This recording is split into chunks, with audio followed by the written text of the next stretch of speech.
The voice in your head is the architect of your future.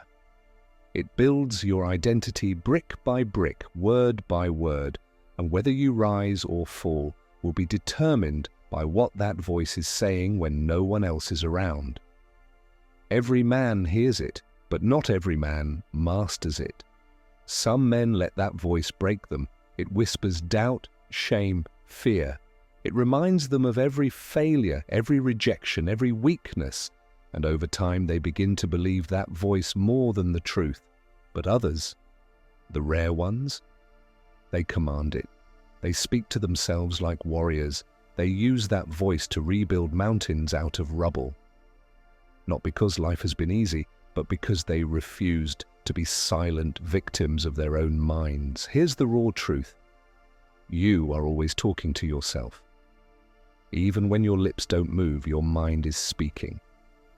And every sentence you allow inside becomes a seed that grows into belief that turns into behavior, and behavior that shapes your destiny. Proverbs 18:21 says, "Death and life are in the power of the tongue, and they that love it shall eat the fruit thereof." That doesn't just mean the words you speak out loud, it means the voice inside, the tongue that nobody hears but you. The internal script that plays when you're tired, alone, or under pressure. If you speak fear, you will live afraid. If you speak weakness, you'll walk like a man with no spine. If you speak defeat, you'll breathe failure before you ever try. But if you speak power, if you speak purpose, if you speak truth, then your life will rise to match it. This isn't about pretending everything's fine. This isn't fake motivation or blind optimism. This is discipline. This is warfare. This is about mastering the one man you'll never be able to escape, yourself. And that's what this video is about. It's about learning how to talk to yourself like a man who refuses to stay down. It's about training your inner voice to fight for your future. It's about applying ancient Stoic wisdom. It's about using timeless biblical power. It's about following the path of men who rose from rock bottom, not because they were lucky, but because they commanded their thoughts like warriors. This is not motivational fluff. This is a blueprint for your evolution. And it begins with one powerful choice: to change the way you speak to yourself so you can change the way you live. Get ready to level up from the inside out. Because the next version of you isn't built in noise, it's built in silence. It's built through the words you speak when no one's listening. Your future begins with your voice. 1. The voice that's been holding you back, updated. Every man lives with two voices inside his head. One is loud, reckless, restless. It's the voice of fear, regret, insecurity, and weakness. It screams when you're quiet. It accuses when you're tired. It mocks you when you're trying to grow. Then there's the other voice, calm, quiet, disciplined. It doesn't shout, it commands. It's the voice of truth, strength, reason, and legacy. And here's the most important truth you may have never been told. Whichever voice you feed becomes your master. Most men don't even realize there's a war happening. They hear one voice, the loudest one, and assume it must be true. That voice says, "You're not enough. You'll never catch up. It's too late for you. You're always going to be stuck." And because that voice sounds familiar, like your own, it becomes your reality. You start carrying it like a shadow. You bring it into your relationships, into your leadership, into your dreams, until one day that voice becomes you. But hear this, you were not born with self-doubt. You were taught to speak it, and anything that was learned can be unlearned. The Stoic emperor Marcus Aurelius once wrote, "The soul becomes dyed with the color of its thoughts." Your life becomes colored by the thoughts you rehearse. Your actions are shaped by the language you use with yourself.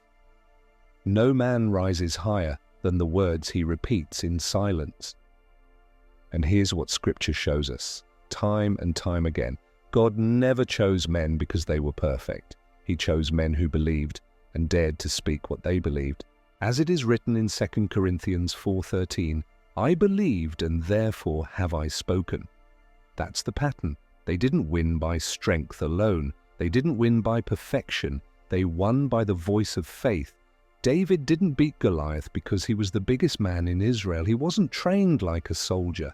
He wasn't even taken seriously by his own brothers. But what set him apart was his voice, his inner speech, his spiritual vocabulary. While others trembled and said, "He's too big to fight," David said, "He's too big to miss." He declared, "The Lord who delivered me from the lion and the bear will deliver me from this Philistine." 1 Samuel 17:37. That wasn't ego, that was faith-fueled inner language. He spoke victory before he saw it. Now ask yourself, what are you declaring over your battles? What are you whispering into your future? Are you rehearsing defeat before you even take the field? Most men try to change their life by changing habits. That's good, but it's not deep enough. Habits are born from beliefs, and beliefs are born from repetition, from the words you say to yourself when no one's watching. You can go to the gym, you can read the books, but if your inner voice still calls you weak, worthless, or behind, you'll sabotage your own progress. You can't out-discipline a toxic inner dialogue. If you speak to yourself like a man who's already lost, your life will fall in line with that story. But if you train your voice, if you learn to speak to yourself like a king, you will walk with the quiet strength of a man who knows he is chosen, not cursed, prepared, not punished, rising, not retreating. And here's what most men forget. You become what you consistently say when no one else is listening. You want a stronger body? Then before the weights, start with the words. I honor my body with discipline and strength. You want to lead better? Then don't just read leadership books. Say, I lead with clarity, wisdom, and calm authority. You want peace in a world of chaos? Then declare, I don't chase noise. I walk with divine order. This isn't fake positivity, it's spiritual warfare. It's Stoic discipline. Even Christ, when tempted in the wilderness by Satan himself, didn't stay silent. He didn't negotiate with lies. He spoke back. He answered every temptation with Scripture. It is written, it is written, it is written. He fought with truth. You must do the same. Stop giving silence to the voice that wants to destroy you. Stop letting the loudest voice win just because it's familiar. Speak back, speak strong, speak truth. Your inner voice is not a small detail, it is the steering wheel of your destiny. It decides where you go, how you show up, and whether you finish the race or fall short of your calling. So don't just hear this, practice it, because the moment you change your self-talk, you begin to change the trajectory of your life. Comment below, I silence the lies, I speak life and truth into my mind. 2. Speak like the man you're becoming, not the one you used to be. Most men don't realize it, but they are speaking to themselves from the wounds of their past, not the wisdom of their future.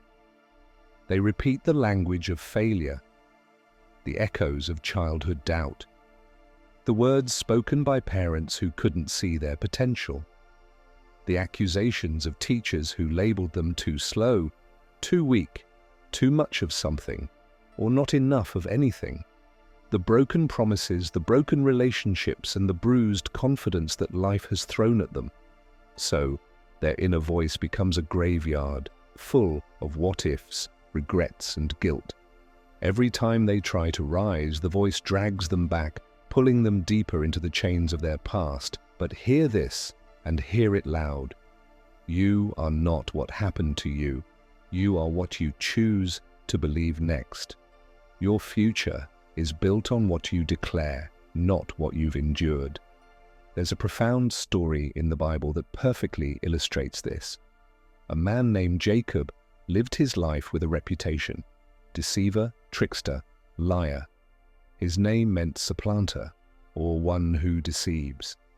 He spent his days wrestling with others, deceiving and betraying those closest to him. That was his past. But in Genesis 32, something powerful happens. Jacob wrestles with God through the night, literally and spiritually. And at the end of the struggle, God changes his name to Israel, which means one who wrestles with God and prevails. Jacob's name changed, his identity changed, but here's the key. Jacob had to start calling himself by the name God gave him, not the one the world gave him. That's your challenge too. Stop calling yourself weak when God has called you strong. Stop calling yourself broken when you are being rebuilt into something greater. Stop using the language of a man who's lost when you're in the middle of a powerful comeback. In the wisdom of Epictetus, the Stoic philosopher, we find this truth. First, say to yourself what you would be, and then do what you have to do. The Stoics understood that the language you speak inside your own mind precedes your power. If you tell yourself you're a failure, that's how you'll show up. If you tell yourself you're unworthy, you'll live as if you're unworthy. But if you speak like a man who knows he's destined for greatness, you will walk in greatness even before the world recognizes it. This is not delusion. It's not about pretending everything is perfect. It's about shaping your identity with the words you choose, even before your circumstances change. This is the exact formula that has fueled every underdog story throughout history. Take Nelson Mandela, for example. He was locked away for 27 years, imprisoned for a crime he didn't commit. Most men would have grown bitter, angry, and silent. But Mandela didn't speak like a prisoner. He spoke like a leader. He declared, "I am not a saint unless you think of a saint as a sinner who keeps on trying." Mandela didn't let his circumstances define him. He redefined himself with every word. He spoke victory before it was even in sight. What about you? Are you speaking like a man trapped by his past, or like a man who's free, stepping into his future? Are you speaking like someone who's lost, or like a fighter who's still breathing, still battling, still rising? Here's the truth. What you say in secret will become your strength in public. What you declare when no one else is around shapes what you become in the world. Your inner dialogue is the blueprint for your outer reality. So it's time to change your self-talk. It's time to move from survival to strategy, from regret to responsibility, from fear to focus, from I can't to I will. Speak like the man you're becoming, not the one you used to be. Comment below. I don't speak from pain, I speak from purpose. 3. Your words create worlds, build something worth living. And there is a powerful and hidden law that every man must come to understand. You are the prophet of your own future. Your words are not just a reflection of your life, they are the very blueprint of it. This is not wishful thinking, it's not some abstract philosophy, it's biblical, it's historical, it's reality. In the beginning, when the earth was formless and void, what did God do? He spoke, he said, "Let there be light," and light appeared. Creation itself was birthed from the power of language. Now consider this, you are made in the image of that same Creator. Your words carry the same creative power that shaped the universe. What you speak, your mind follows. What you speak, your habits shift. What you speak, the very atmosphere around you bends toward your belief. But here's the tragic reality. Most men misuse this divine power. They speak curses over themselves. I'll never get it right. This is just who I am. It's too late for me. Every time they speak these words, they're pouring concrete over the life they want to escape, making it harder and harder to break free. But what if you flipped the script? What if you began to speak like a builder, not a breaker? The Stoics understood this fundamental truth. They knew that the one thing you can always control is your response, and that response starts with the words you say to yourself.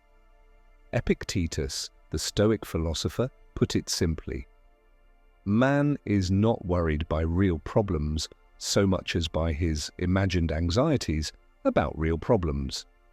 Translation: you suffer more from your thoughts than your reality. Your greatest struggles are born in your mind. But the key to healing, to transformation, and to growth is when your words lead your mind out of fear and into clarity. Let's look at Gideon, one of the most misunderstood men in the Bible. When God called Gideon to lead an army and deliver Israel, Gideon's response was filled with doubt. My clan is the weakest, and I am the least in my family. Judges 6:15. Does that sound familiar? That's how so many men speak to themselves, constantly disqualifying themselves, believing their weaknesses are their destiny. But here's the turning point. God didn't agree with Gideon's self-talk. He didn't see him as weak. Instead, God spoke a new truth over him. The Lord is with you, mighty warrior. God saw the strength in Gideon that Gideon couldn't see in himself. God spoke power over Gideon, where Gideon spoke fear. And when Gideon aligned his words with God's truth, he led 300 men to victory against thousands. That's the pattern. That's the blueprint. Speak strength even when you feel weak. Speak victory even when the odds are stacked against you. Speak purpose even when the path is unclear. Every word you speak shapes your reality. Every belief you reinforce builds the frame for your future. Take Muhammad Ali. Before he was a champion, before the world recognized his name, what did he say? He said, "I am the greatest." And he said it often. He spoke his greatness into existence long before it was a reality. The power wasn't in just the words, it was in the belief behind them. He said it because he believed it. And because he believed it, he began to move like it, train like it, and fight like it. So, I challenge you. Talk to yourself like a man who's building something with every word. Build courage with declarations. Build discipline with truth. Build peace with calm, steady inner language. Build greatness with bold, unapologetic belief. Because your words create worlds and you are the architect of yours. Comment below. I speak with power, I build with every word I say. 4. When life presses you, speak like a man who refuses to break. Every man faces pressure. Every man faces disappointment. Every man faces failure. Every man faces loss. But it's not these things that define you, it's how you speak when they come. The real test isn't on your best days, it's on your worst days. It's in those moments of deepest struggle when your inner voice becomes either your weapon or your downfall. It's easy to speak confidently when you're winning. It's easy to say, "I'm strong," when everything is going smoothly. But what do you say when you've been betrayed? What do you say when your plans fall apart? What do you say when you feel alone, forgotten, and exhausted? That's where the war is fought. That's where most men lose the battle, because they don't know how to talk to themselves in the dark. They let the storm speak louder than their strength. They let failure become their new identity. But the Stoics taught us a different way. Marcus Aurelius, the Roman emperor and Stoic philosopher, said, "If you are distressed by anything external, the pain is not due to the thing itself, but to your estimate of it, and this you have the power to revoke at any moment." You may not control the storm, but you can control what you call it. Don't call it the end, call it the beginning. Don't call it a curse, call it training. Don't say, "I'm falling apart." Say, "I'm being reshaped into something stronger." Even Jesus in the Garden of Gethsemane, under the weight of sorrow, sweating blood, didn't give in to despair. He didn't speak defeat he spoke with purpose. When everything seemed to fall apart, he said, "Not my will, but yours be done." Luke 22:42. Even in his greatest suffering, his words carried resolve. That's the mark of true strength, not a man who avoids pain, but a man who speaks truth through it, a man who refuses to let his circumstances define his destiny. History is full of men who knew how to speak in the storm. Winston Churchill once said, "If you're going through hell, keep going." That's not just a piece of advice, it's a mindset. It's a form of inner speech that refuses to beg for pity, but instead demands progress. It's the speech of a man who understands that pressure is not a punishment, but preparation. And that's how you must begin to talk to yourself when life presses you. Speak like a soldier in the storm. Speak like a king under fire. Speak like a man who refuses to break, because your soul is rooted in something deeper than comfort. Say to yourself, "This pressure is not punishment, it's preparation. I'm not done, I'm being developed. I don't fold under weight, I forge under it." The right words at the wrong moment can save your life. The wrong words at the right moment can destroy your spirit. Your words shape your mindset. Your mindset shapes your actions. Your actions shape your future. Choose your words wisely. Comment below, "I speak strength in the storm. I rise through pressure."